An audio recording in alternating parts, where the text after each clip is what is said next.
Hello, you're muted. There we go. I can still see the stress on your face, but you're muted. Yeah. This is incredible. Oh, This is just incredible. I just thought it would be so different. I can't wrap my head around this.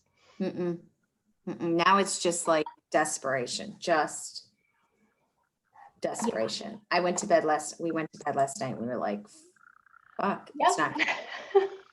Oh my God. Oh my God. And then, so to wake up and have a couple glimmers of hope. I don't know. I still don't recognize this country though, or how we got to this point, or that many people voted for this man after knowing everything that he's done and what he stands for. It's just hard to fathom there's that much hate in our country right now. Mm-hmm. Totally. Do you think like outlaw Holocaust education? Makes you wonder, doesn't it? I'm like, well, they already outlawed implicit bias and critical race. And I thought I saw that there's some sort of national curriculum. I was telling Susie. That's something like, there's something I saw, whether it was fake news or not, I guess I have to go back.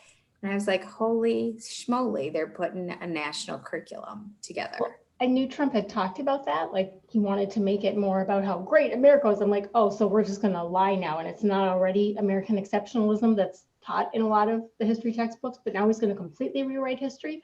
And again, I'm just like, my God, this is right out of Germany, 1930s, like for crying out loud. And people just don't see it, don't care. I don't know. That's the scariest part of it right now for me, for sure. Yeah. Okay, not to like go off subject for just a moment. Laura, did you talk to Kristen? Did you talk about Friday? Okay. What day is today? Today's Wednesday, right? Okay, so I think we changed the introduction thing. So Laura's gonna introduce Ewa today. Oh, okay. Yep. I will do you tomorrow. And then Laura had a great idea, since you are friends with or know Becky. Do you want to introduce her on Friday?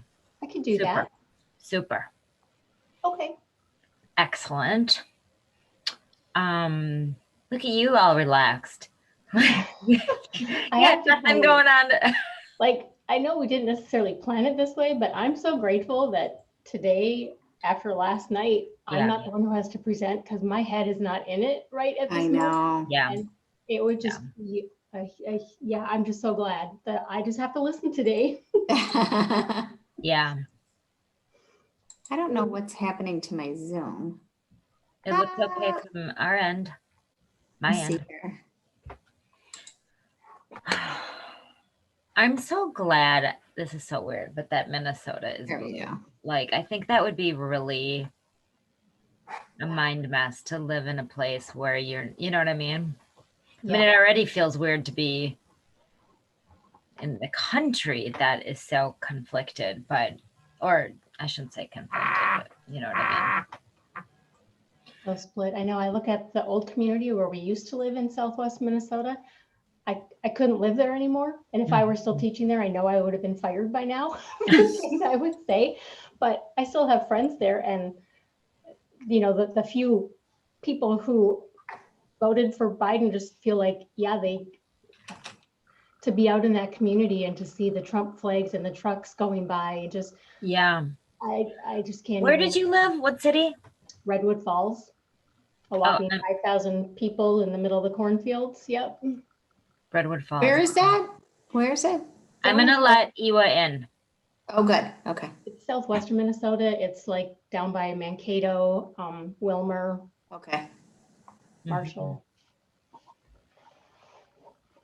So is everybody a co-host? Hi, Ewa.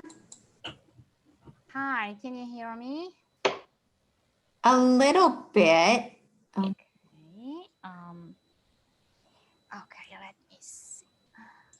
Yeah, I think you just turn up your volume a little in that. I mean, yeah, it sounds distant. Yeah. I will have a different voice when I will be talking, but I hope, can you hear me fine right now? Is it okay? Okay, perfect. Welcome. Thank you. I'm a bit nervous. Okay, No let need.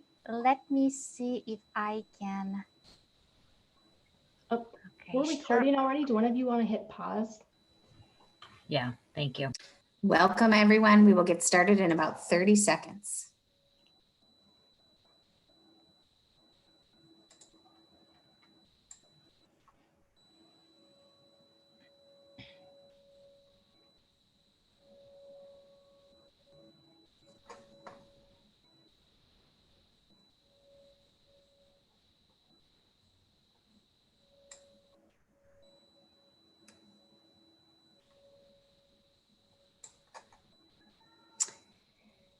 Thank you for joining us today.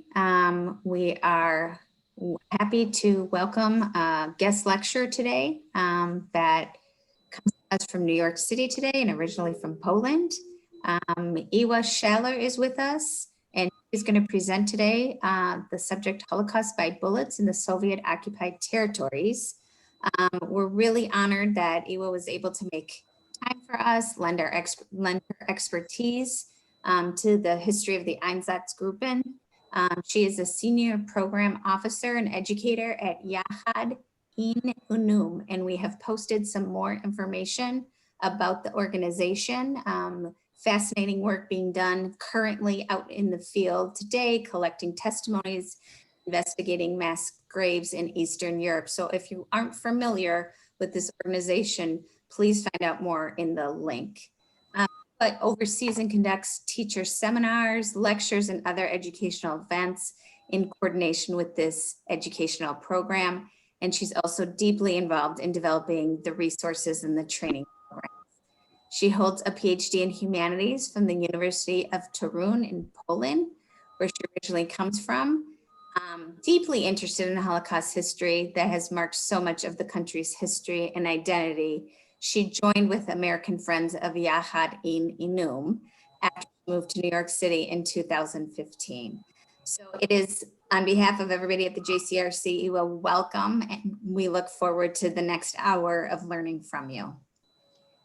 Thank you so much, Laura. I will just start with one thing. So as you have all heard, I am originally Polish. I am French as well. And it looks like I am basically mixing up both accents, the Polish and the French. So I hope you will be fine. If you have any problems, please just put your questions in the chat box and I will try to answer as many of them as possible at the end of this presentation. So today's presentation is dedicated to the Holocaust by bullets. It might be a name quite unfamiliar to some of you. Holocaust by bullets, which is sometimes also called Holocaust by mass shootings, is still kind of an unknown chapter of the Holocaust history. Usually when we think about a Holocaust, and just give yourself like 5-10 seconds to think about this right now, but when we think about this, when we hear the word Holocaust, our first thoughts usually go to this place. Oh, it was just too beautiful to work. And it's not working. Oh, yes, it's working now. Okay, so our thoughts go to this place. I mean, Auschwitz, or maybe to other death camps, which were mainly located in the Nazi-occupied Poland. And we also think about all those Jewish people who were transported mainly by trains from all over Western Europe to those death camps and who were murdered in gas chambers. Now, the Holocaust that we will be speaking about today is a different chapter of the Holocaust history. It did not happen in the extermination camps. it did not happen in the gas chambers. The Holocaust by bullets happened in places like this one. This is just a field, as you can see, in a tiny town in central Ukraine. This photo was taken last year, and we know that an approximate number of 30 to 40 Jewish people were killed in this place. The Holocaust that we will be talking about today also happened in places like this one. This is just an edge of a forest in Latvia, and we know the precise number of the victims who were killed here, 39 Jewish people. During the Holocaust that we will be talking about today, people were not transported anywhere by trains or other means. They were marched, like those people whom you can see here in this photo, just outside of the town, just outside of the village, of the city, where most of them were born and where most of them spent their entire lives. I would like to answer basically 5 questions about the Holocaust by bullets during this presentation. The first question will be where precisely the Holocaust by bullets, the Holocaust by mass shootings happened? That will be the first question. The second question, by whom those mass shootings were perpetrated? The third question, when precisely it happened? The next question, what was the nature of this crime? How could we possibly define the Holocaust by bullets? And the final question, how it happened? What were the stages of the Holocaust by bullets? So I will try again as much as I can with the time that I have to answer those 5 questions about where, by whom, when it happened, what it was like, and how it happened precisely. So I will start with the territory where the Holocaust by bullets happened. Now, this is the map of Europe before World War II. Now, if you take a closer look at Eastern Europe, I don't know how familiar you are with all those countries. They look really differently today. However, on this map, when you take a closer look, you will obviously see the Nazi Germany marked in blue. Then if you go east, you will see Poland, which is really a different country today. If you go a bit north, you will see 3 small Baltic states. They will be important for us today. This is Lithuania, Latvia, and Estonia. And then if you go further east, you will see the huge territory that is shown only partially here of the Soviet Union. Now, what happens in 1939 is that Poland is invaded on September the 1st from the west by the Nazi Germany, and then it is invaded from the east by the Soviet Union on September 17th of the same year. That's the result of the Ribbentrop-Molotov Pact. You can see the name on the slide here. Ribbentrop was the foreign minister of the Nazi Germany before the war. Molotov was the foreign minister of the Soviet Union. They signed this pact, which was basically a non-aggression pact. They signed it just a few days before the war on behalf of the Nazi Germany and the Soviet Union. So this pact, as I said, was basically a non-aggression pact. That means that they promised themselves not to aggress each other. However, this pact included also a secret protocol according to which they would divide between them the territory of Poland, and they would also define their respective spheres of influence in Eastern Europe. This is precisely what starts happening in September of 39, and this is something that continues then throughout 1940 and partially also 1941. Poland is divided between those two countries. The Soviet Union is also able to control the Baltic states, starting in 1940, Lithuania, Latvia, Estonia, and things are this way until June of 1941. On June 22nd of 1941, the Nazi Germany invades the Soviet Union. It was quite unexpected for the Soviet Union, to say the least, because by this invasion, basically the Nazi Germany broke up the Ribbentrop-Molotov Pact. The Soviet army was completely unprepared to this attack, which made things very easy for the Nazi army, at least at the very beginning in 41, and then partially also in 42. Now, the invasion of the Soviet Union marks the beginning of what is called by many scholars today, war of extermination. Hitler did not want just to conquer the enemy, the Soviet Union. Hitler wanted to destroy the enemy. He wanted to destroy the enemy, first of all, because he needed the land. He needed the land to create this great living space for the Nazi nation that he dreamed of. And then secondly, he wanted to destroy the Soviet Union because he wanted to destroy the communism. The Soviet Union was a communist country, and the communism was perceived by Hitler as one of the most important threats for the world and for the Nazi Germany.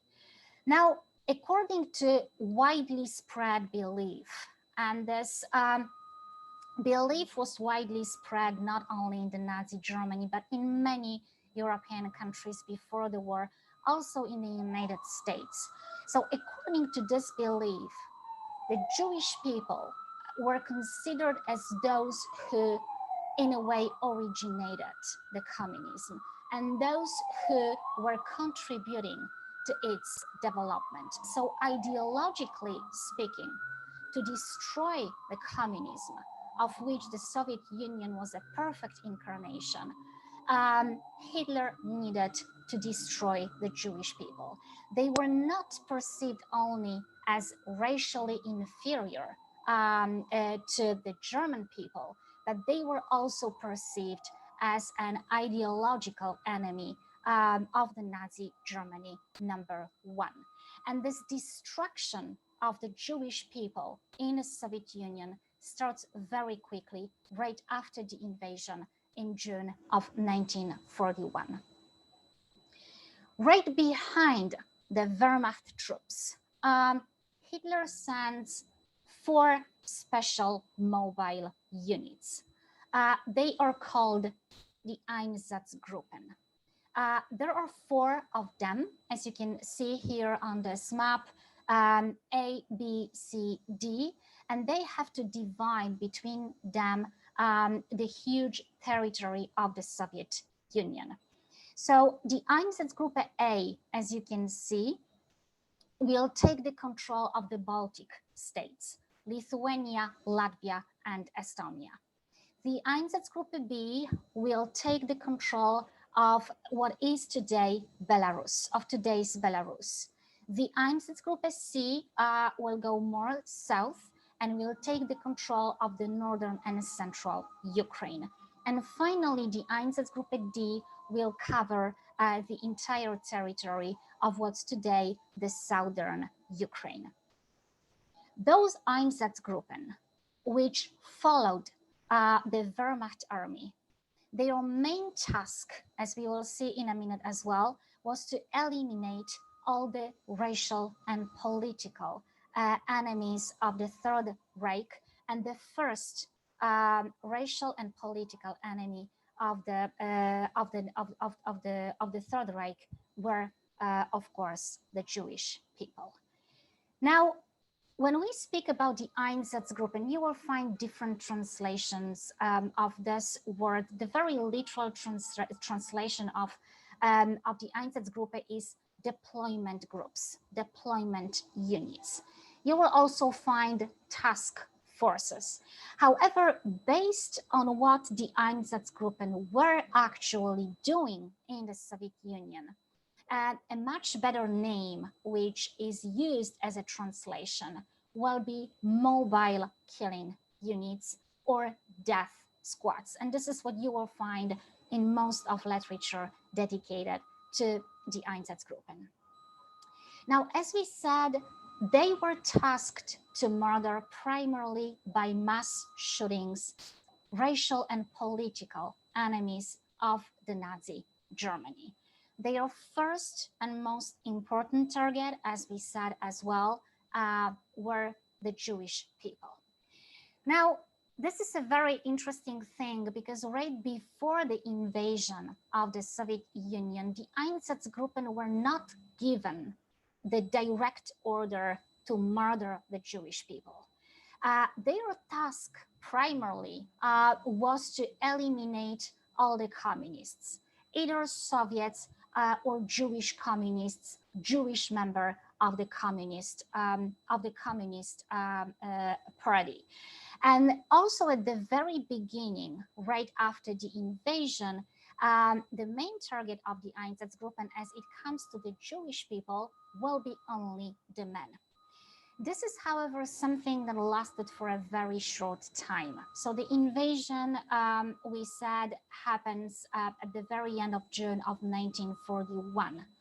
At the end of July, the beginning of August of 1941, we can already observe a change. And we can see that the Einsatzgruppen go from killing the Jewish men only to killing also the women and the children. They receive at this time very indirect orders from Berlin, and they understand from those indirect orders that they are receiving from Berlin that they should basically eliminate entire Jewish community, regardless of their age and of their gender. So those mass shootings of entire Jewish communities will start at the beginning of August of 1941. The other targets of the Einsatzgruppen will be obviously the Roma people. These will be also communists, Soviet state officials, other civilians, and then at some point also partisans and prisoners of war as well. The Einsatzgruppen consist of 3,000 men, which are regrouped in those four Einsatzgruppen A, B, C, D. Now, the number of the members of the Einsatzgruppen remains stable throughout the war. However, there is a rotation. So some of them are sent back to the Germany, and then some other come to the Soviet Union to replace them. They are heavily helped and assisted by many other different units of the German police. Sometimes also it happens very rarely, but it happens as well. Sometimes they are also assisted by the army units and of course by the local collaborators who usually join what we call today the local police, which was in most of the cases freshly created by the Nazis as soon as they arrived to the Soviet territory. Now, when you think of the overall number of the Jewish victims of the Holocaust, and even though I really do not like to speak about the numbers when we speak about the Holocaust, but in this one case, I think it's important to highlight this fact.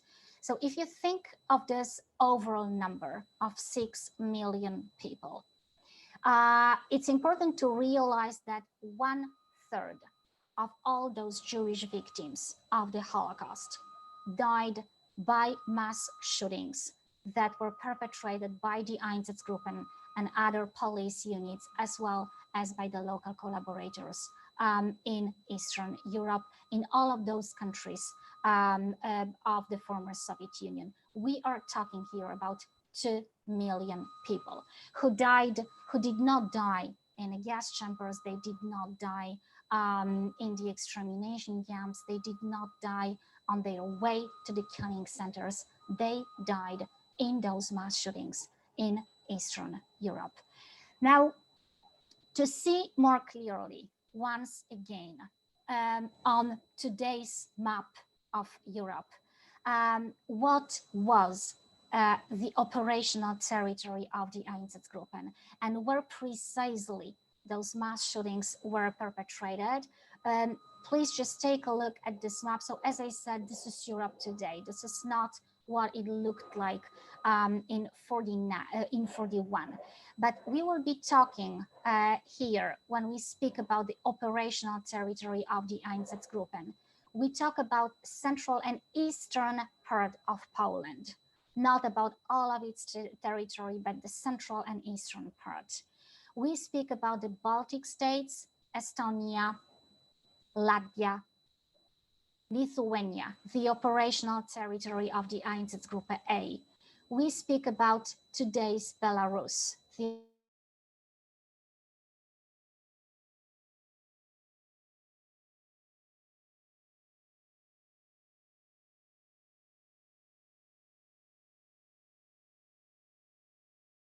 of Russia, less or more going up to Moscow, as far as the Wehrmacht army and the Einsatzgruppen were able to get before they started retreating in 1943. Now, the important thing to mention is that when the Nazis invade the Soviet Union, many pogroms break out in many towns, many villages, many cities across Eastern Europe. I do not have a lot of time to speak now about anti-Semitism that was very much present in those territories, but I think, again, this is another important thing to highlight.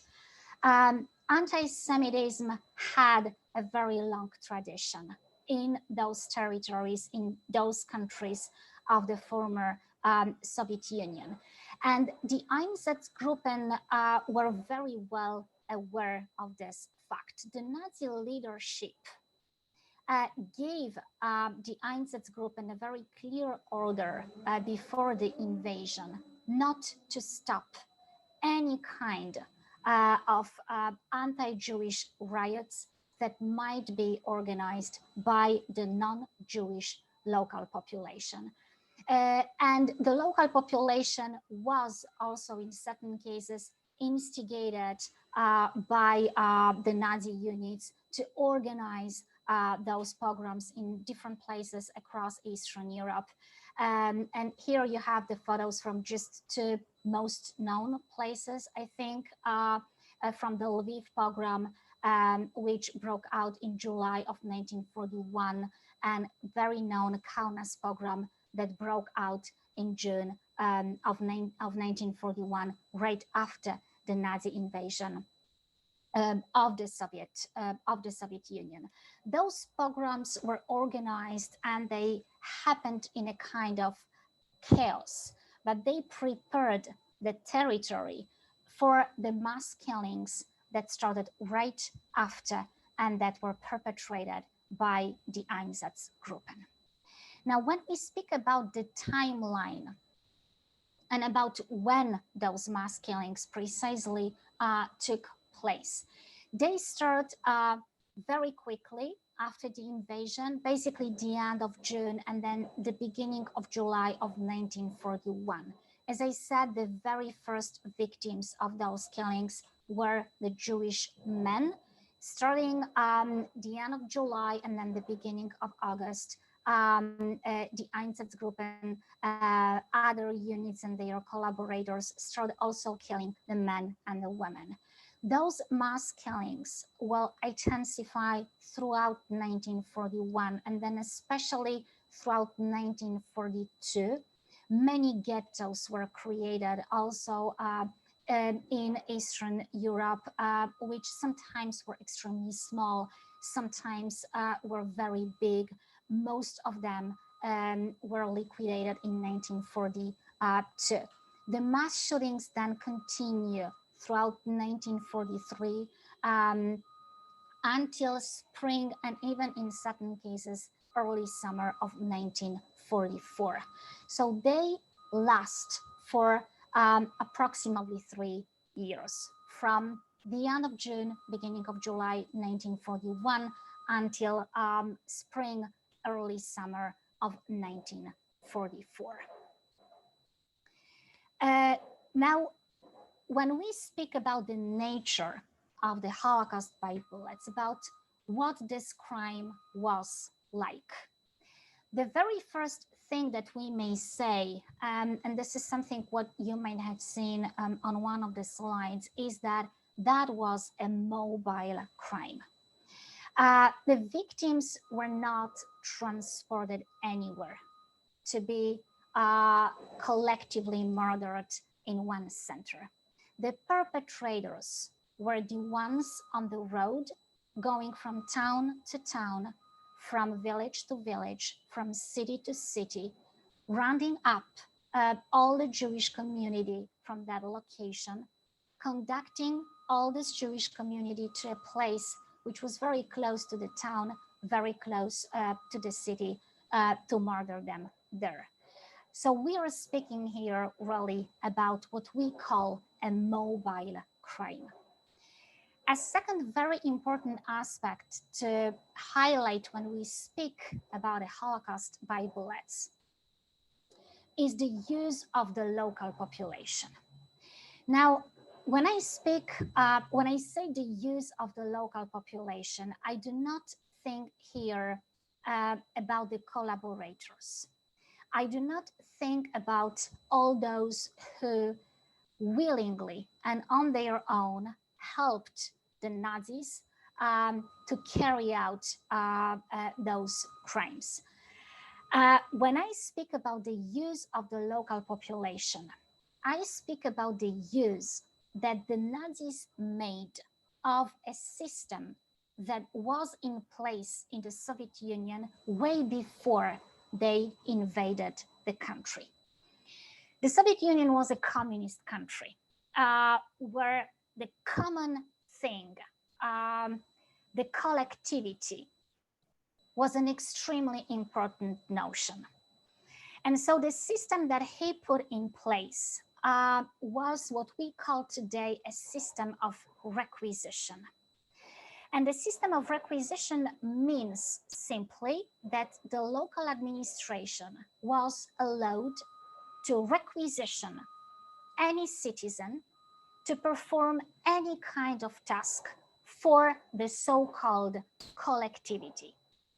So that means that the local administration, for example, would send a messenger to a citizen or to a number of citizens saying them, we need you to come tomorrow at this and this place at, let's say, 6 a.m. in the morning with your spade or with your cart or with your horses or with anything else, because we need you to do something for the community, for the collectivity.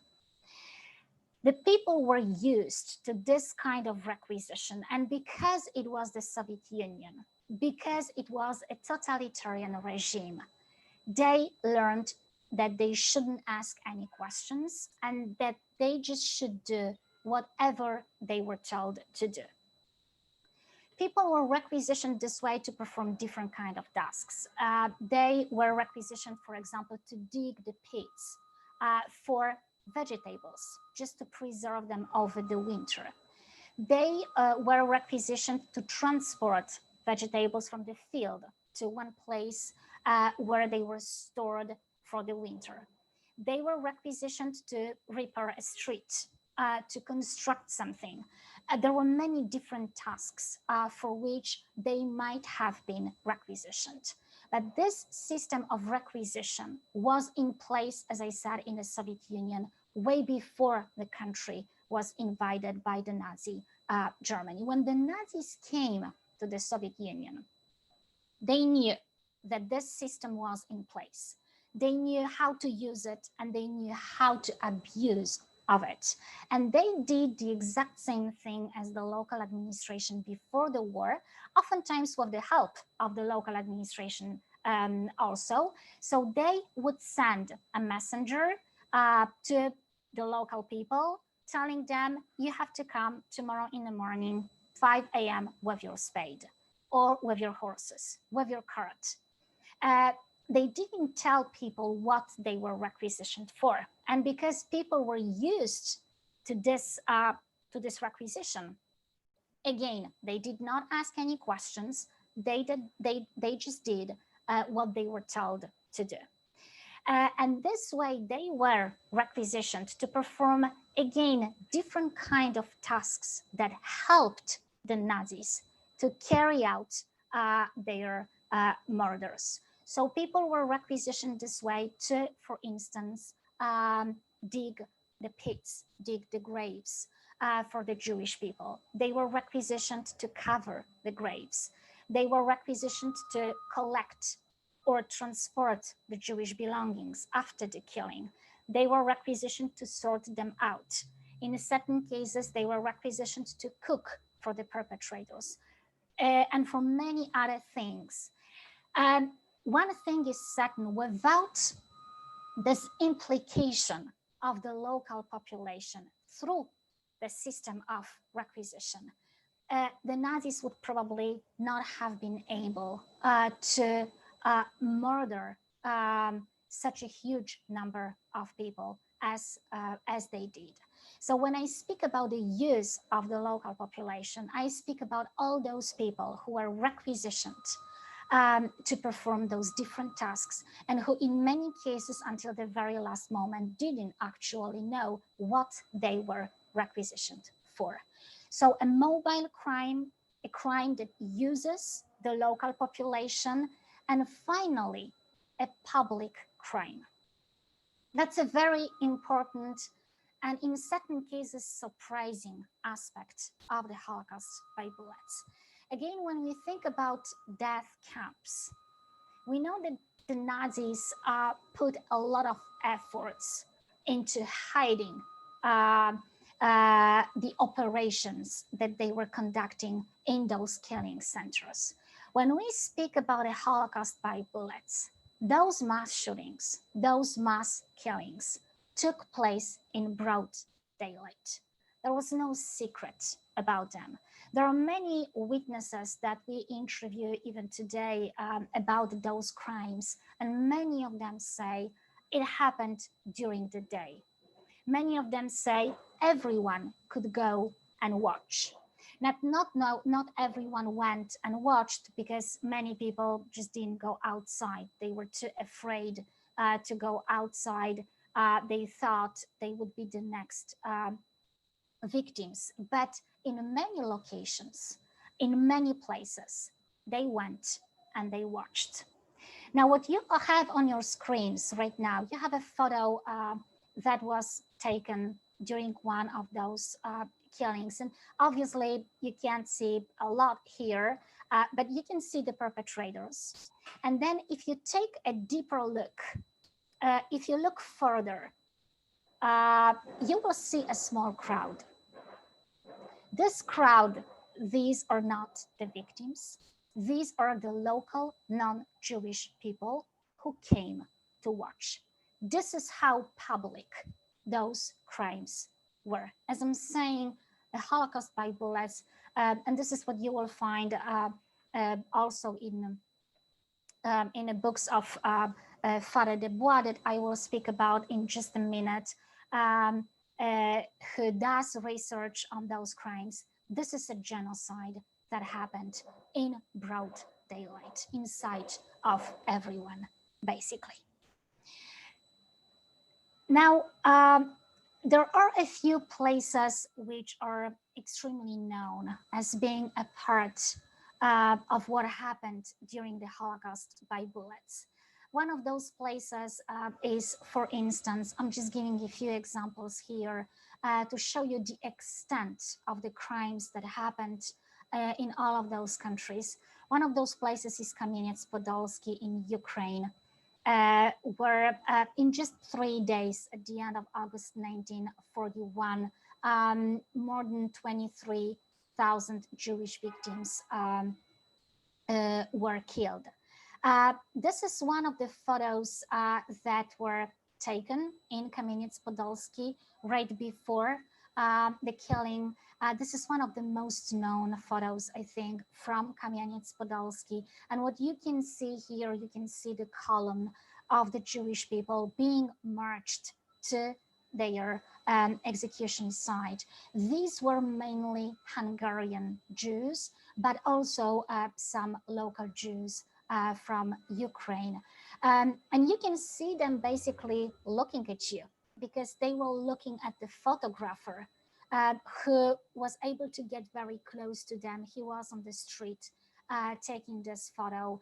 And you can see also that at the very, in the column, where the column starts, actually, you can see people helping one elderly man who can't walk himself. So as I said, the victims in most of the cases, and we will get back to this, were marched to the killing site. Another place that probably most of you have heard of is obviously Babi Yar. That was one of the biggest massacres that happened as a part of the Holocaust by bullets at the end of September 1941. According to the Nazi reports, more than 33 Jewish inhabitants of Kiev were killed. And again, this is one of the photos that were taken right after the killing. It's very interesting because when you look at this photo, you realize that basically those belongings, that's the only thing left after many thousands of human lives that were taken away in this place. And we have many photos of those mountains of Jewish belongings from Babi Yar. Again, if you take a closer look, you will see here 3 German soldiers going through looking for the valuables, very likely. Lubny in Ukraine, again, is another such place.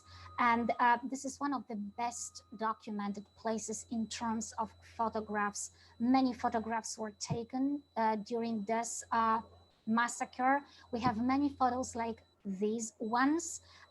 These are the photos basically of the Jewish people at the gathering place.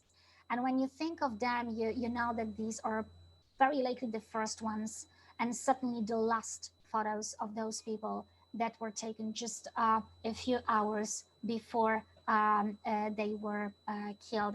The photo on your left has a name. It's commonly called a mother and a child. And you can see here another photo from Lubny of a group of Jewish people walking to the gathering point. And on the left side, you have a present day photo of the same road. This is the exact same road, just 80 years later. Now, all of those places, I mean, those mass killings,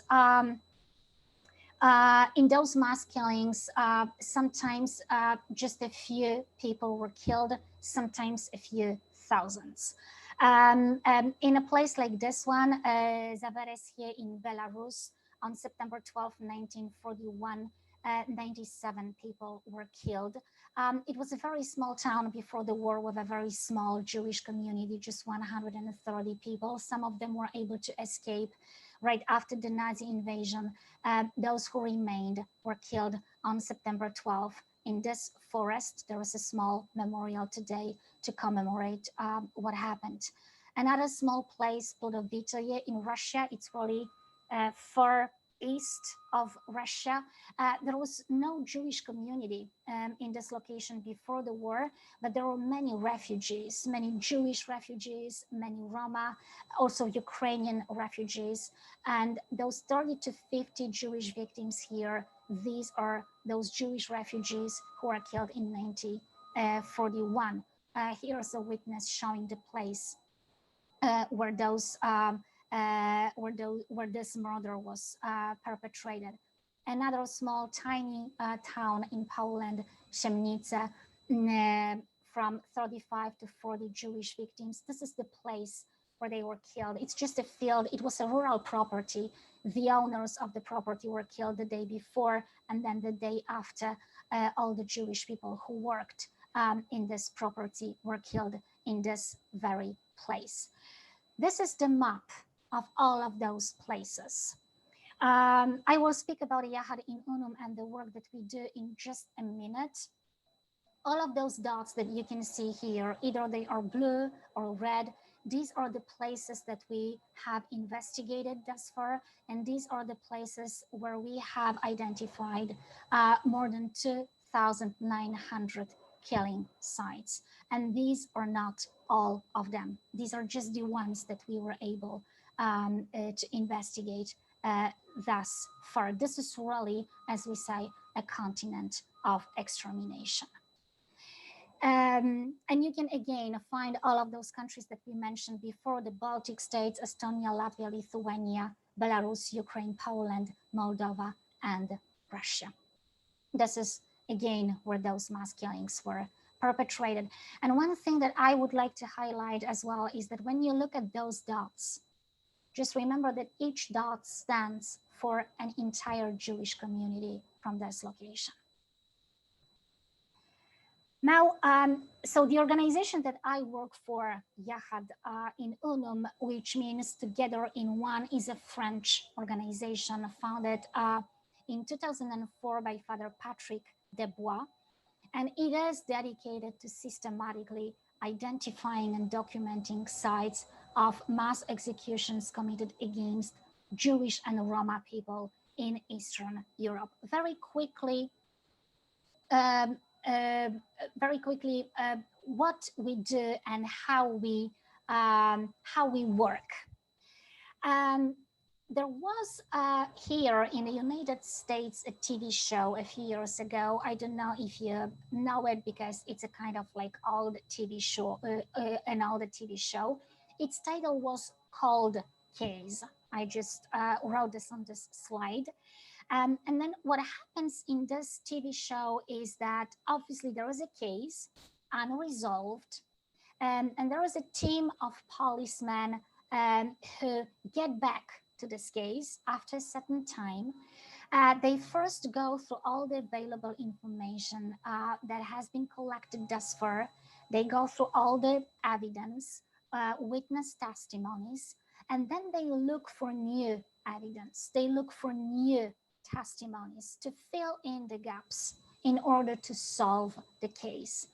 And this is precisely what we do in Yahad in Unum. Our work is really an investigation about all those crimes that were perpetrated in Eastern Europe 70, 80 years ago. So what we do first, we go through all the available information about those crimes that has been collected thus far.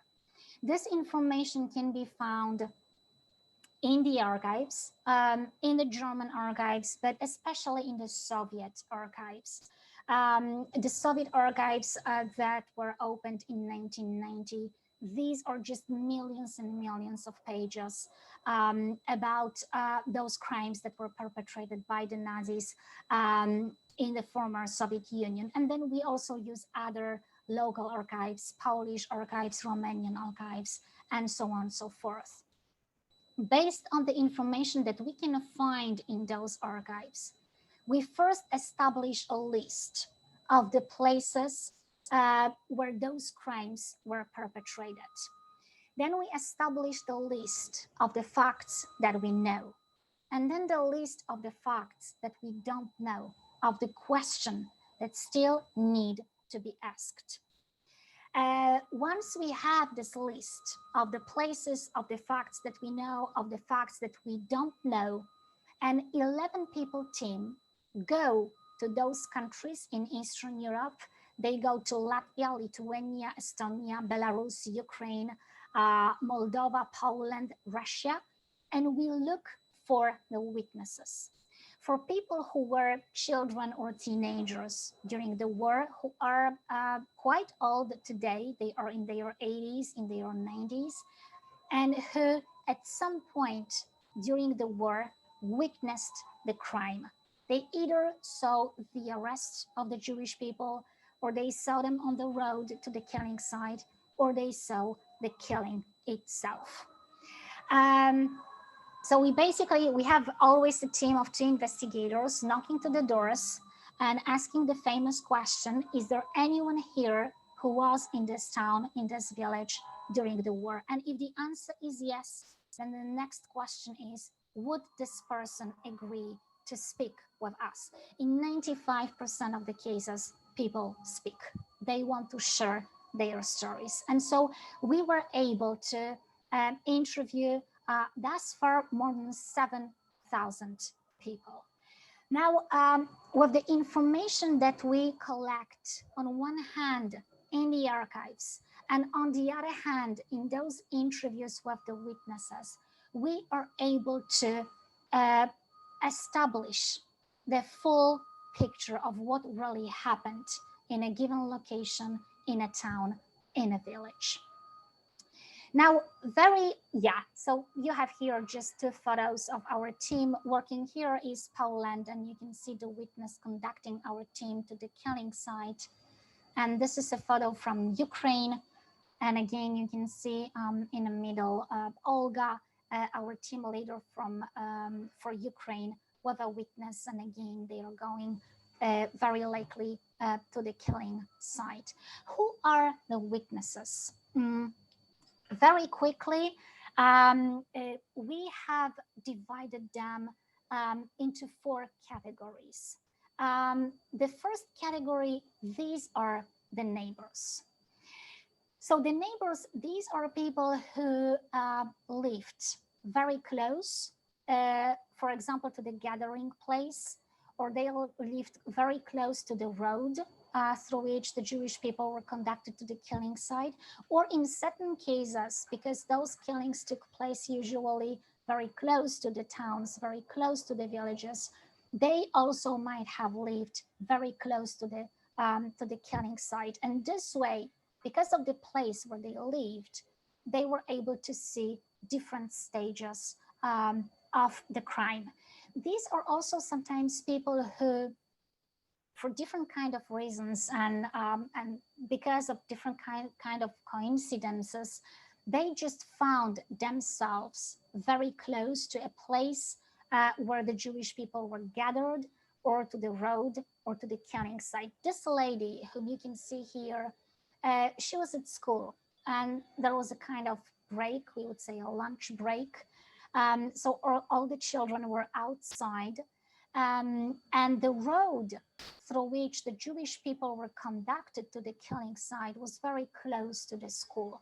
Because she was outside, this is how she was able to see those Jewish people going to the execution site.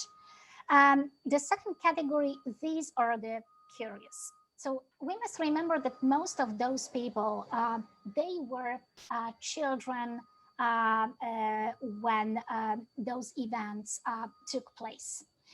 And so they were very curious. When they heard something, or when they saw the Jewish column being conducted, they just followed out of curiosity to see what would happen. And this is how they were able to witness the killing itself in many cases. So this man, whom you can see here, he heard gunshots.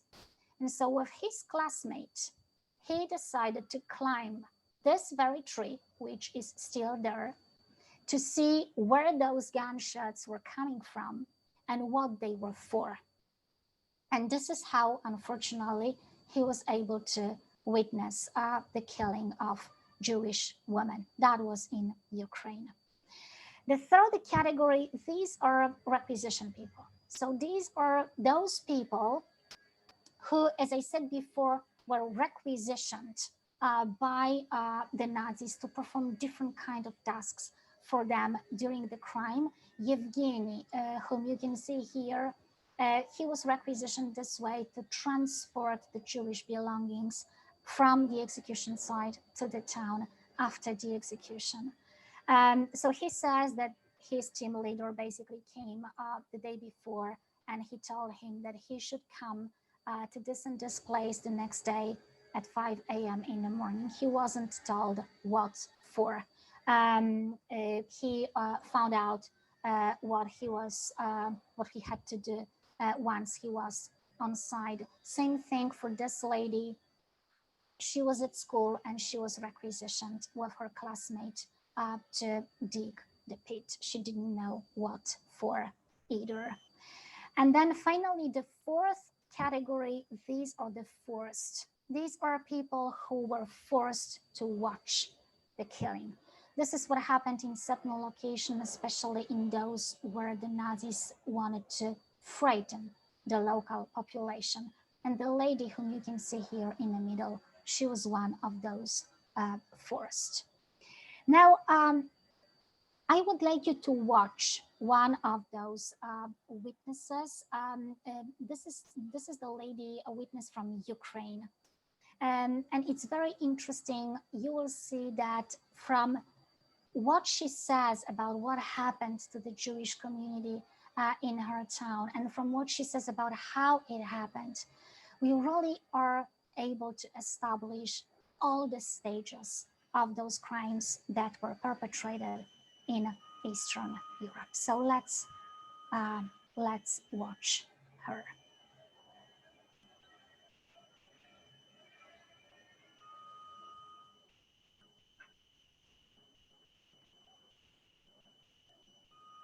Цей табір, це раніше був цей табір? Чи вони його зробили? Його не було табіра. Їх з дому об'явили, щоб вони сходилися в таке-то місце. Ага, ясно. І їх будуть відправляти. Тільки брати з собою цінні речі, більш нічого. Ну там золото. Добре. Там. А потім? Їх у строй і гнали. Вони не знали, куди. Ну вони догадувалися, що це туди буде, вже їм що, на розстріл. Плакали, кричали, дітей обнімали. Я не можу казати. Гнали з собаками. Було, щоб ніхто не втік. Дуже строго було. Ставили над ямою, гнили їх. І розстрілювали. Кого попали, Це було вдень чи вночі? днем, з самого ранку до самого вечора, днем. Всі бачили, хто тільки міг бачити. Це все. Но старалися не показуватися, знаєте. Люди боялися, вони ховалися, хто куди, щоб тільки не показатися їм на...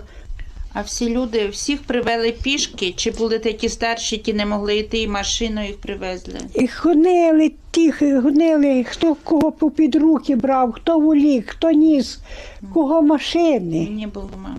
А чи їх заставляли роздягатися перед тим? Да.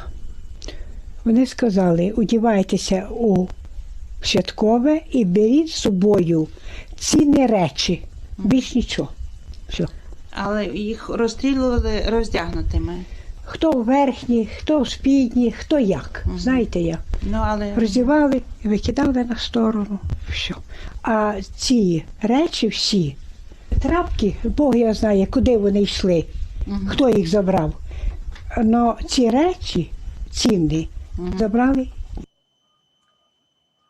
So I like very much to work with this testimony because, as I said, it's really a very brief excerpt from the interview. Usually those interviews go from like 30 minutes to 3 hours sometimes based on how much the witness has to say. But in those 2 minutes, basically, as I said, and this is what we have been able to identify, you can find all of those 5 stages of the crime, the 5 steps of the crime, as we say that. I do not have much time, so I will just try to go quickly, but I will still try to give them to you. So those 5 steps of the crime will be, the very first one is the arrest. I don't know if you remember, because it's difficult to remember when you have seen only once this testimony, but the lady says that the people were arrested, and in this particular location, they were arrested in their houses. This is what happened in many cases. People were just taken from their houses. In some other places, the Nazis used posters like this one. This is what happened in Lubny. And now I just would like to draw your attention to two things. In many cases, they were told to take their valuables. And in many, many cases, these are just countless cases, they were told that they were being relocated. They were being taken somewhere else. In many cases, this is very interesting, they were told that they were being taken to Palestine, that they were being taken to a better place where they would have work and houses and even nurseries to take care of their children.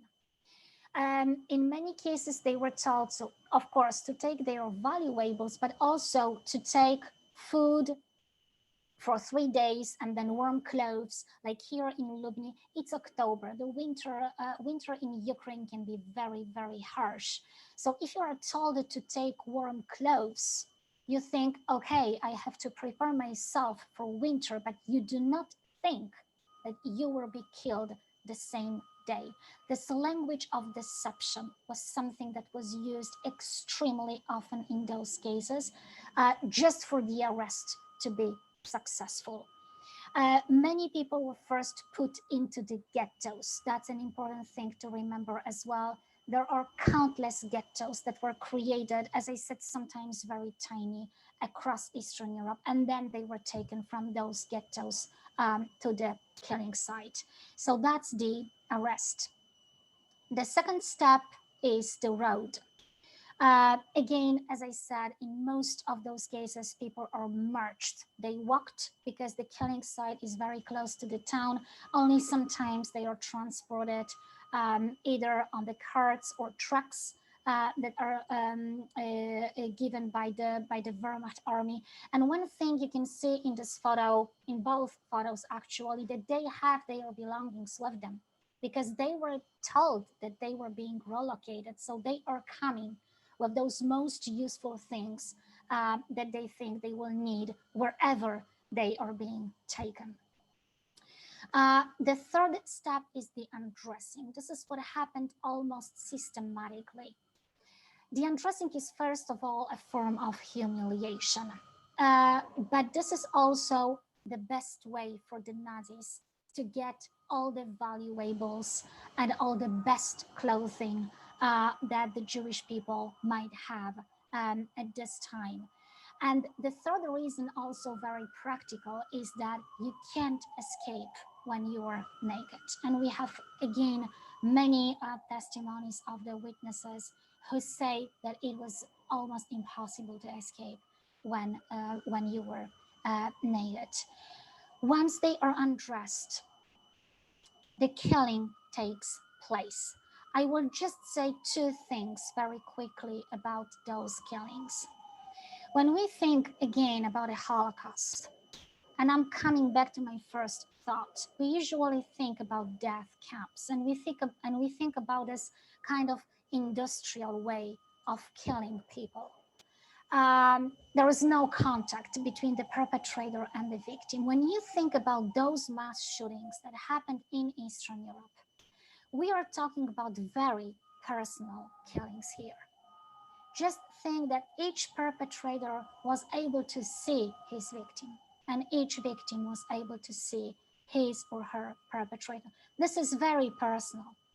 This is not some kind of button that you push. You can see in front of you a human being. And this kind of killings, unfortunately, and that's the second thing that I wanted to say, continues today. If you look at what's happening in different parts of the world, this kind of personal mass killings, they are still ongoing. And then the last step, of course, is the looting of this Jewish property, of the Jewish belongings. The most valuable things are given to the Germans. They take all the jewelry, gold, money, the best clothing, whatever they can find. As it comes to all the rest of the belongings, they are either taken by the locals or distributed to those who participated, or they are sometimes sold in a kind of auction. There is an auction organized by the mayor of the town, of the city, and people can just come and buy whatever they want. Those 5 steps, the arrest, the road, the undressing, the shooting, and the looting, we can see them almost every time at each execution site. And this is what we have been able, as I said, to identify based on one hand on the information that we can find in the archives, and on the other hand on the information that we are getting from the witnesses. Now, you will speak tomorrow about the 1C conference, so just keep in mind that when the 1C conference happens on January 20th of 1941, and there was this discussion about the final solution of the Jewish question, it is, to tell the truth, the discussion about the new means of implementing the final solution, because at this time, on January 20th of 1942, the final solution of the Jewish question is already taking place in Eastern Europe. Thank you so much. I hope I didn't rush you through this presentation, and I hope I was understandable, less or more. And if anyone has any questions, I'm happy to stay and to answer them as well. We could understand you very well, and it's very overwhelming. The numbers are overwhelming. The continent of extermination, the term you used, is overwhelming. We do have a couple questions, and we're going to just run a little bit longer to get them answered. You may have already answered this, but one of the questions is, how do you confirm that a mass execution took place on a particular site? So first of all, sometimes there is information in the archives, and then to really confirm the place, we need 2 or 3 witnesses that point out to a particular place. And this is how we know that this is precisely the place where it happened. The other question is, do witnesses have they expressed any nightmares from what they saw or experienced? We do not ask this kind of questions, and this is a whole different topic. Now, this is just my personal observation. I think that some of them might have those nightmares from the way they are speaking about what they have seen. Some of them are crying. Many of them are talking about this for the very first time in their life. I think that some of them may have nightmares because of what they have seen, yes. Another one came in. Do you know who was in charge of the cities or villages where the crimes took place? So there was, the local administration usually was controlled by the Nazis. So these were partially Germans, but also partially local people who collaborated in this case with the Nazis. But the local administration was fully controlled by the Nazis at this time. And then can you discuss any memorial services that might be taking place at these sites? So many of those sites, and this is something I didn't actually have the time to mention, many of those sites are not marked. And you could probably have seen on those few photos that I showed.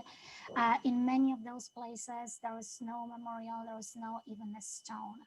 Now there is a lot, there are many initiatives actually today and coming also from the United States in order to memorialize those places, to put a stone, to put a memorial, and then in certain cases, there are ceremonies as well, once a year or whenever Jewish families come sometimes to those places. There is one very nice experience that I may share.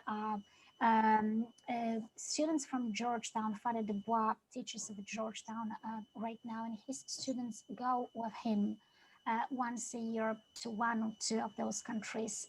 There are Jewish students as well, and some of them are able to say Kaddish for the first time, actually, in such a place.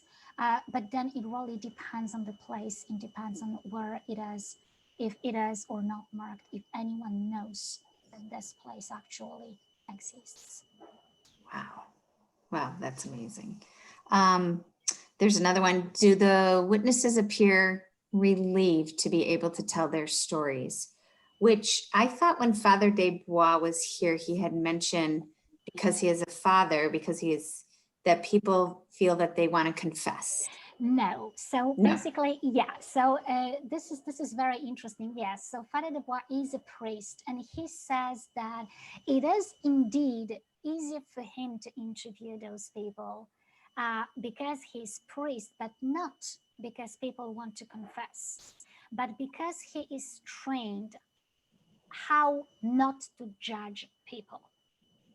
So he has, as he says, his poker face, because people say different things. Some of them also did terrible things. Some of them were happy because of what was happening to their Jewish neighbors. Some of them looted their Jewish neighbors. So there were not only nice people. People can tell different kind of stories. So the important thing for Father Desbois, and then for all the investigators, all the interviewers that he trained and that we have today, is just not show the emotion. You are like an investigator. You want to know the truth, but you will not show to someone that you are judging him because you don't like what he did. You are there to ask the questions and to find out the truth about what happened. But then answering the question, yes, certain witnesses, certainly they are relieved. Certain witnesses, they want to share the story because they are afraid that the story will die with them. So they are happy that there is finally someone with whom they can share the story, most definitely. We have some more questions. Are there any interviews available from former Soviet officials and Germans who were serving in the killing units? Absolutely, yes. As it comes to the Nazis, yes, and it is all available from the Nuremberg trials. So you can find us. There are many books about this. So absolutely, there are testimonies from them. As it comes to the Soviet officials, there are a few testimonies from the archives of people who served in the local police. I don't know how many precisely. The local police consisted mainly of local people. So mainly of Ukrainians or Lithuanians or Polish people or whoever else. But, and there are a few testimonies. Also, if some of those people were judged, and we also have their testimonies from the trials, but I don't know how many there are actually. The second part of the question was, were any of them convicted for crimes? Were any of them convicted, punished for their crimes? Yes, yes, absolutely. So if there are any resources I can send later, Ewa, we can coordinate with that, and I can yes, some of the absolutely. books that you're thinking of. Okay. Yes. I think we have time for one more. And the question is, how many sites are you aware of at this time? You may have mentioned it, but. Yeah, so right now we have identified more than 2,900 sites. Many of them were known either from the archives or they were marked. Some of them, and this is very interesting, some of them we are just discovering them. They are not mentioned anywhere. And we know about their existence only from the witnesses. But the number, yes, the precise number right now, because the trips are still ongoing, those investigative trips, but I think it would be something like 2,950 sites as of now, as of today. Unbelievable. I mean, I think that we could go on for another hour. I mean, this has been an incredible history, so thank you. And we will continue to post some resources for people and look forward to tomorrow's session about the final solution. Thank you, it was so much. This is just incredible. We look forward to running these again in the spring. So maybe we'll extend the time because there seems to be a lot of questions about the history, but thank you. Thank you so much. Thank you. Goodbye, everybody. I will send some follow-up information and also mention next November 9th, there's a Kristallnacht commemoration, and November 17th, there's a panel discussion, and I'll send some information around through email. Thank you, everybody.